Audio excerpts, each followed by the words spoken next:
Today is going to be present a problem for the assignment of transport processes 2 made by my team. The problem is going to be analyzed and solved with the knowledge acquired in the assignment. At the end, a brief conclusion is going to be presented. First of all, the problem. One sunny warm day in Puebla at UDLAB Laboratories is required to determine the necessary time to complete the evaporation of water in helium at 30 degrees Celsius and a pressure of 1 atmosphere through an Arnold cell. Water is placed on a 20 centimeter long tube with an internal diameter of 1 centimeter. The initial charge of water is 2 centimeters deep from the bottom of the tube. All the system has a constant temperature of 30 degrees Celsius. Water presented a vapor pressure of 0.0419 atmospheres. Helium is presented over the top of the tube, removing any of the vaporized water vapor. The gas space within the tube is stagnant.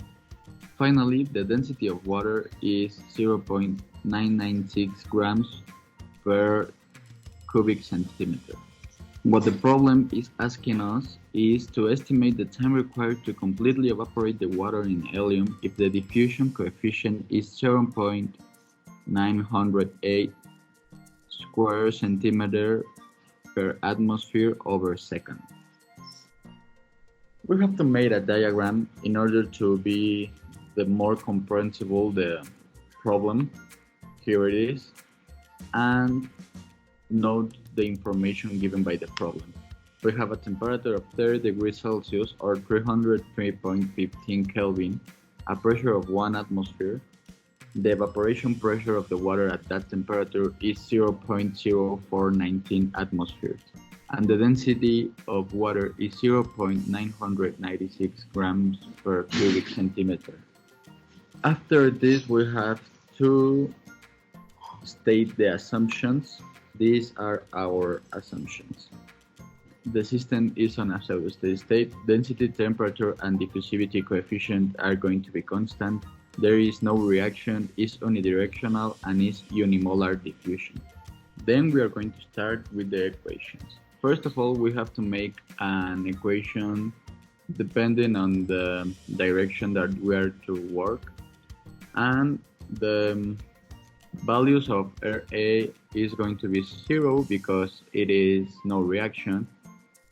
This variable is going to be 0 because the concentration does not depend on the time, and this x is y and x is x are going to be depreciate because we are only going to work in one axis in C. Then we make a fixed rate equation, and this value tends to 0 because it is an unimolar system and the helium is stagnant. Then we have to integrate by parts because we have two derivatives. This is the result of the integral, but by the theory, by the book, tells us that this is the same. We can see it like this. And then this is a general equation, and we equalize those two, and this is the resultant equation. Then we have to clear T because that's the value that cares us, but we have some missing unknown variables that are the following. For the fraction mole is the partial pressure divided by the total pressure. For the concentration is the total pressure divided by the constant universal R multiplied by the temperature in Kelvin. And finally, for the medial logarithm, the following equation considering as GA1 the one obtained above and GA2 0 because it's almost expressible. Finally, replacing the unknowns by their values in the equation where we clear T, we obtain a value of 1,355,807.225 seconds, and finally making a switch over to days, we achieve a value of 15.5764 days. As conclusion, these type of problems are presented to professional engineers at the industry. That's why it's important to develop the necessary knowledge and abilities to be capable of solve problems presented at the industry in the best possible way.